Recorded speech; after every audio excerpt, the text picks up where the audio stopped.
Hi everyone, my name is Caylie and I'm a UX researcher at Atlassian. I'm speaking to you today from the lands of the Bunurong people of the Kulin Nation. Now, Atlassian is a pretty cool place to work as a researcher. Our tools and processes are pretty well established and we have decent researcher coverage across our products. However, that's not always the case in other organisations. As researchers, we're often in a small team or a team of one, and to keep up with demand, we need to upskill our cross-functional team members, in particular UX designers and product managers. We therefore need to ensure that this research conducted by our product teams is of high quality and answers the right questions. In each organisation I've worked, researchers just can't keep up with the demand for those juicy insights to inform decision-making, and this creates a need for democratizing research. So I have a fair bit of experience in democratizing research while maintaining research quality. In this talk, I'll share with you how to go about democratization in your organisation while maintaining research rigour as well as your sanity. But first, a little bit about me. I've never really known what I wanted to do. I suggested to my careers counsellor that in school that I go on to study anthropology because I'd always had an interest in humans. And he replied, well, what will you do for a real job? We got along well, so this was actually quite funny. So instead, I chose to study Japanese, Mandarin, and linguistics way back when, because I apparently like a challenge. At the time, I wanted to be an interpreter, and I changed my mind. I then studied a Master of Banking and Finance, thinking that the combination of money stuff and Asian language stuff would be useful to someone somewhere. And luckily for me, this hunt proved pretty correct, and I landed a graduate position at National Australia Bank, which is one of Australia's largest banks. I was then lucky enough to rotate through the experience design team, and I was hooked. It made just so much sense to me to conduct research with the people you're actually building products for. So I remained at NAB for a few more years as a UX researcher, and then I jumped across to Seek, one of Australia's largest job platforms. I spent the past year establishing the design research practice at Coles, one of Australia's largest supermarkets, and I've recently landed a gig at Atlassian, a tech giant and Australia's most mature research practice. Cool. So with that out of the way, what's the recipe for building an organisational research culture? Our method for the recipe has 4 steps. First, you need to learn the signs that it's time to democratise. Too early in your organisation's journey and you won't get any takers. Too late and it will be happening without you, potentially in risky ways. Next, you need to set up your UX research team for success. When you democratise, their roles and ways of working will be changing a little, and you need to prepare for that. The next step is ensuring you've got the right tools, processes, and education in place so people are empowered to conduct research well. Finally, once you're getting all those juicy insights,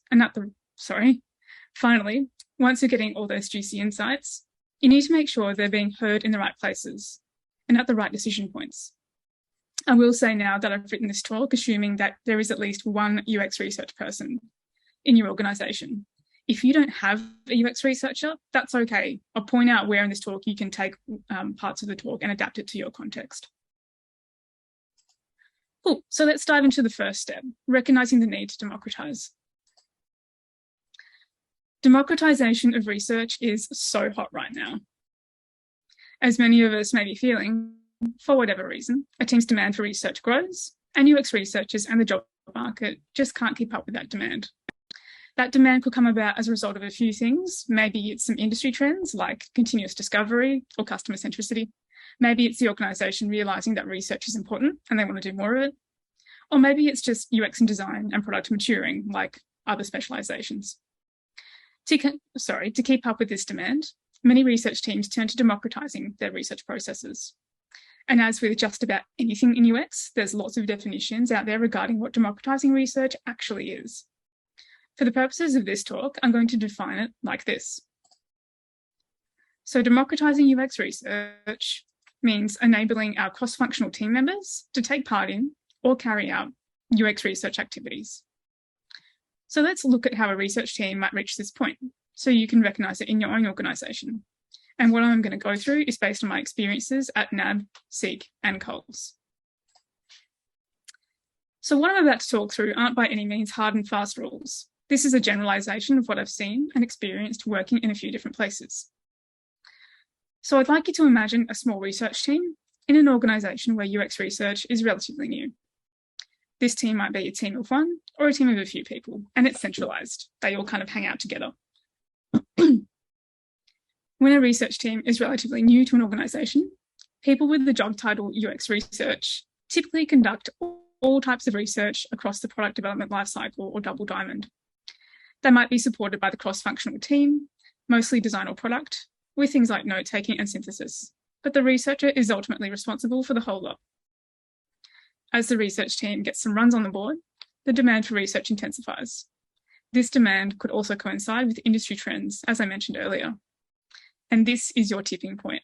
This is the point where you need to start thinking about how to democratize so research runs smoothly for everyone and you and the organisation are getting quality results. Your tipping point is telling you two things. A, you need to decide how to best utilise your dedicated researchers. And B, you need to train the designers and product folks to do some research and do it well. So now you know when to democratise. Let's look at how we make that successful. These other parts in the diagram I'll touch on a little bit later. So we're up to the second step now, structuring your team for success. Being a UX researcher can be pretty tough. When you're a UX researcher, you're often confronted with really tight timeframes to get research work done, no one really understanding what the point of view is, and your colleagues kind of get sick of you telling them that their direction or their design needs to change. It can be a lonely world being a researcher, and researchers just need to feel the love. They want to feel loved. We touched on embedding researchers in the previous slide, but that needs to be balanced with the researchers having a home base of sorts, fellow researchers with whom they can swap craft tips and rely on for support.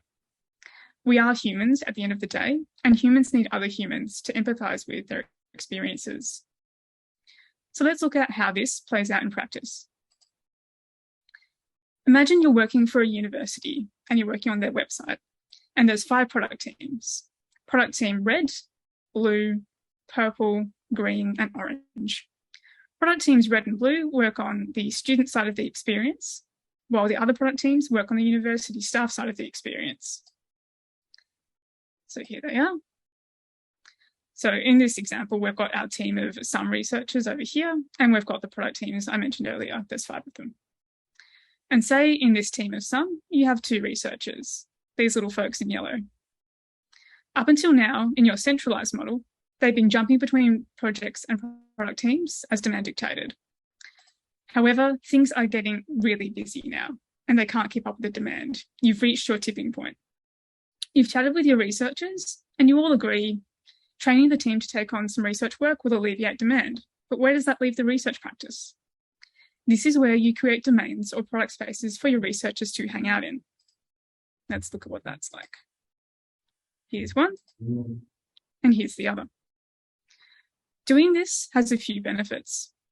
First, by sticking to a single product space or domain, researchers can take more time to become really familiar with the product, its strategy, and its stakeholders, as well as the current work. This means that the researchers ultimately deliver stronger, more actionable insights that aren't a repetition of what the product team already knows or thinks they know. The researchers' increased product knowledge means that they can talk the talk and ensure the insights are applicable at the right time in the product's life cycle. And finally, the researcher has a product team to belong to do product team things with. If the researcher in question wants to learn more about UX techniques or product management techniques, they can really easily do that.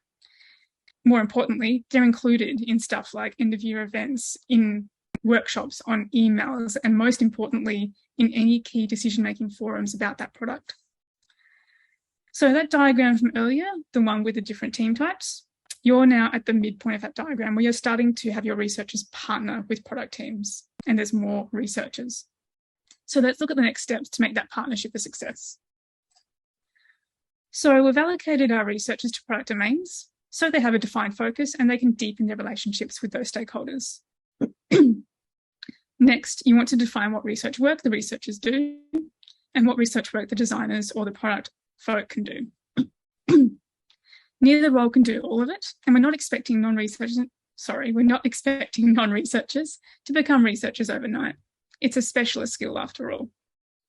Ensure you term this as a partnership between UX research and design or product.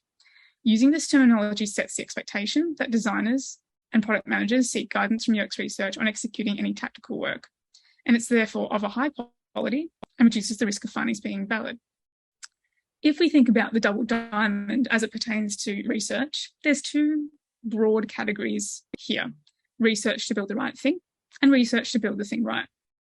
The model I established at my past organisation, Seek, mirrored this. I came into the practice at a time where designers were beginning their foray into UX research for tactical pieces of work, just focusing within their product. At the same time, continuous discovery was being implemented in the product space.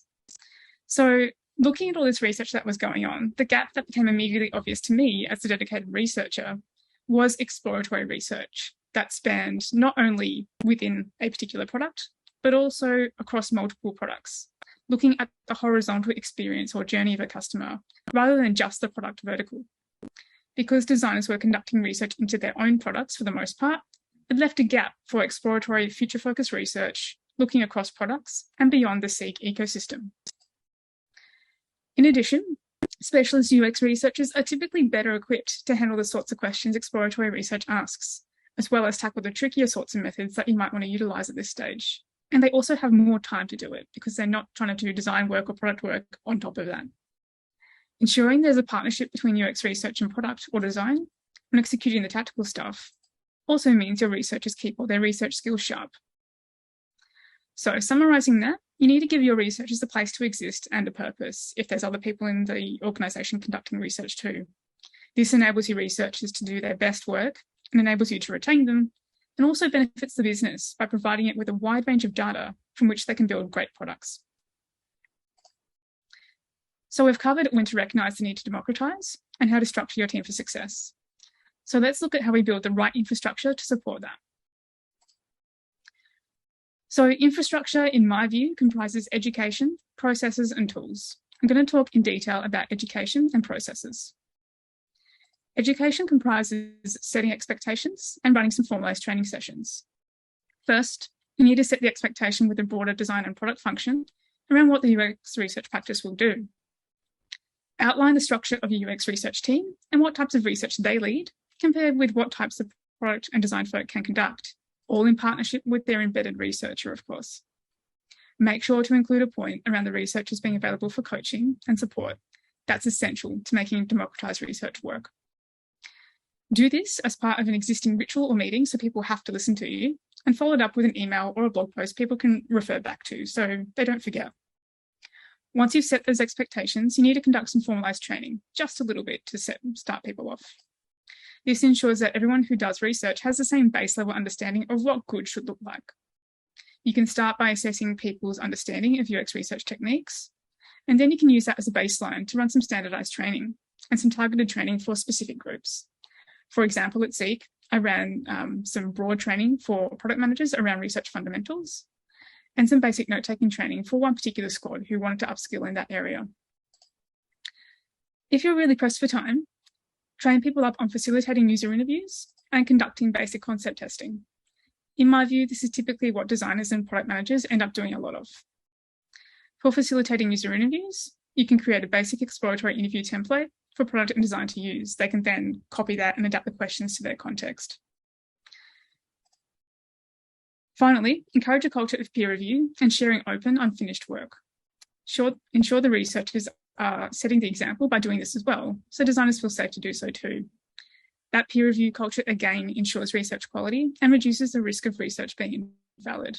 Set a guideline that no research happens without it being peer reviewed. And I've got here some examples of some education I did at my past organisations.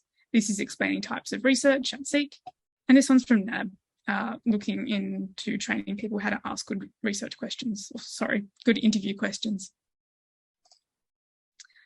So that's education out of the way. Let's talk about processes. Once you've set expectations and run some basic training to get things up and running, you need to think about enabling your designers and PMs to self-service. This takes the pressure off your researchers over the long run. They can spend less time supporting on the basics and more time supporting them to answer questions that are less clear-cut. In addition, enabling your product teams to self-service uplifts the capability even further. First, you need to create some how-to guides. This is a great activity for that weird time in between Christmas and New Year's where not really sure what time means. And it's also great for Friday afternoons. At Seek, I created some basic how-tos for note-taking, usability testing, writing an interview guide, choosing the right research method, and the process for storing and sharing research, as well as ethics and privacy. Sharing and storing research is pretty important. One of the risks around democratization is that research kind of just ends up anywhere and you can't find it again. That ultimately costs you time and money. Think about a low barrier way to share and store research so you can use it again. It needs to be low barrier so the people in your org who aren't researchers actually follow the process. For example, at Seek and Coles, I created a research report template in Confluence that acted as the source of truth for the research. The report template only took a few minutes to fill out, which meant that people actually did it. Another important point is ensuring there's some ethics in place around the collection and usage of research data. This will look different depending on what country you're in, so I suggest chatting to your legal team and asking them how to go about storing participant personal information. And once you've done that, write it up somewhere. Once you've got some how-to guides sorted, tell people about them and keep reminding them that they're there, so you're creating less work for yourself. Next, you need to create some templates. Your designers and product folk will likely spend the bulk of their time conducting user interviews and concept tests, like I said, so start off with those. You can also have some basic survey templates too, because surveys are the tricky things to get right. Include in each template some basic types of questions that your teams can then adapt for their context. Now, if you don't have a UX researcher handy, that's okay. There are plenty of resources out there. Oh, still going, there we go. There are plenty of resources out there to help you build out some of these things. And personally, I've used the Nielsen Norman Group website a lot. Regarding tools, I'm not going to go into massive amounts of detail, like I said, but I would encourage you to have some kind of intranet to house all your how-to guides, some way to store research so you can find it again, and some kind of survey tool just to start you off. The rest you can get done on a shoestring. Alrighty, so we've covered the first 3 steps in our recipe and we're up to the last step in our recipe, which is embedding the work in the right places. By this point, your researchers, designers, and product folks are all happily partnering up and conducting awesome research. Now you need to figure out how to best embed that research so your organisation is making customer-led decisions. This gets you the successful roadmaps outlined in the description of this talk. So this is the hardest part of the job. Doing research is easy, getting it used is a lot harder. Now that lots of different types of research are happening, you need to spend some time working out where they'll have the most impact and ensuring that research gets heard. Here's our double diagram again. So now that the designers and product folks are conducting research to build the thing right, it's pretty straightforward where this research ends up. Things like ship designs, ship products, or journey maps for a particular product. That's easy. The type of research that your researchers are now responsible for is less clear. Because it's often exploratory and future-focused, it's hard to understand how this impacts the products directly, and sometimes there might even be opportunities to explore new products, stuff your organisation doesn't even do yet. Its impact is longer term, and it's therefore less obvious. The artefacts in which this type of research lives include things like product roadmaps for a journey. Sorry, let me say that again. Include product roadmaps, strategy documentation, or even some journey maps relating to experiences across a particular organisation rather than just one product.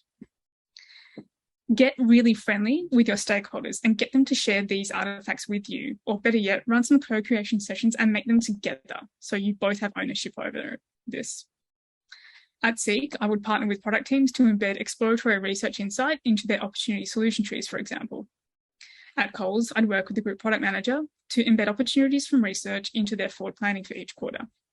Get really in people's faces and find where those documents take place. However, it's not just artifacts we need to worry about. This research has a long lifespan and we need to breathe life into it beyond the artifact to ensure it gets used in the right places.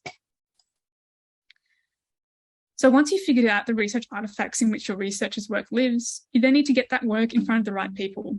Instead of influencing what the product team works on in the here and now, this type of research influences the future product or problem spaces for the business to then investigate. Research it and they will come, as a vibe is not going to work. People are busy and you need to help them draw conclusions. You need to put that research in front of them and really spell it out what it means. So that doesn't work anymore. Bring those decision-making stakeholders along the journey with you and link the insights to the business context. Demonstrate that by incorporating research data, we're increasing the certainty that our strategies and roadmaps are correct. Doing this means that those decision-making stakeholders will trust that you know what you're doing.